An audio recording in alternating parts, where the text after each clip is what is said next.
Okay, so recently by BBC News World saying World Bank U10 ends loan ban to Uganda over gay rights. Hi, welcome to the African Time. The name is Vadashi. We are discussing Africa today. Well, should I say a good day for Rwandan or Ugandans? Yeah, you guys have fought a good fight, and then you have won.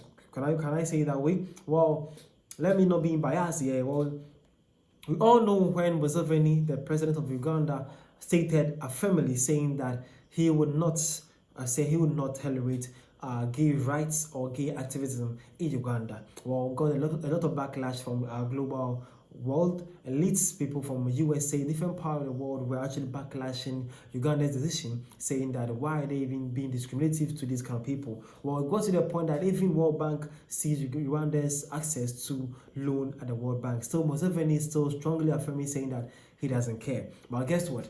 After some time now, the World Bank is saying that they are back. Ugandans, you guys can now come back if you need assistance for loan.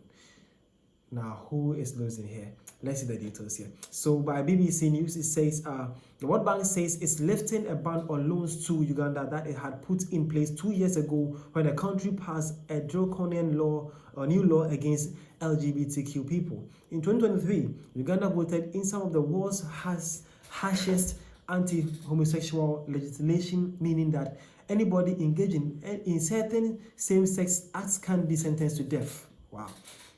Since then, hundreds of people have been evicted from their homes, subjected to violence, or arrested because of their sexuality, according to Uganda's Human Rights Awareness and Promotion Forum. Now, the World Bank says it is confident that new mitigation measures will allow it to roll out funding in such a way that does not harm or discriminate against LGBTQ people. Now, the BBC has asked the Ugandan government and the World Bank for further comments. The World Bank cannot deliver on its mission to end poverty and boost shared prosperity on a livable planet unless all people can participate in it and benefit from the project where finance.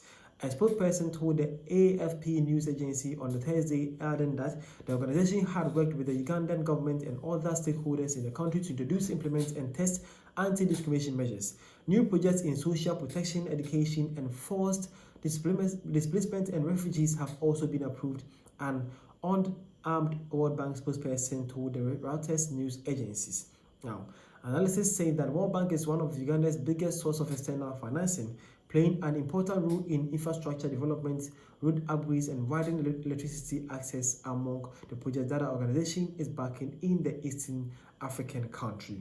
Now, but some economists criticize the funding model used by the World Bank and International Monetary Fund in general, saying it perpetuates dependency and undermines sustainable growth in the world's poorest nations by trying them to restrictive loan conditions. Okay, so basically the World Bank was like, no, wait a minute though. We are trying to eliminate poverty from the world. And then we are now discriminating on Ugandans due to their stand on discrimination also against LGBTQ plus people. Well, how about we sit down and talk, find some measures to control this, and then get back to help the people of Ugandans, because people are also in need of those help. Well, so that's how they are justifying their claim and then trying to explain to people of African and Ugandans to understand. Well, as a Ugandan, as an African, what do you think? Do you actually believe them? Do you find it amusing? What is your takes concerning this whole issue? In the comment section, let me see what you think and let's discuss it together. Well, this is it. Under the comment section, when BBC News shared this person is a Ugandan based in US right now. A man, can I say he's an LGBTQ plus activist? Well, he says, this is appalling. Shame to the president of the World Bank. This is a slap in the faces of the LGBTQ. Uganda is more overdrawn Pride Month. Ajay Banga is now trans pulpit.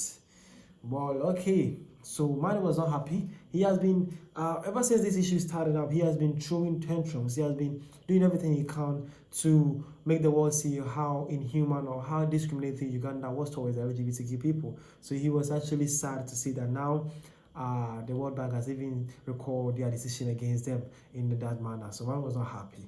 Well, that's his taste and his choice. He's right to make his point though. Well, again, this one says, they realize we can live without them. Hooray, Uganda.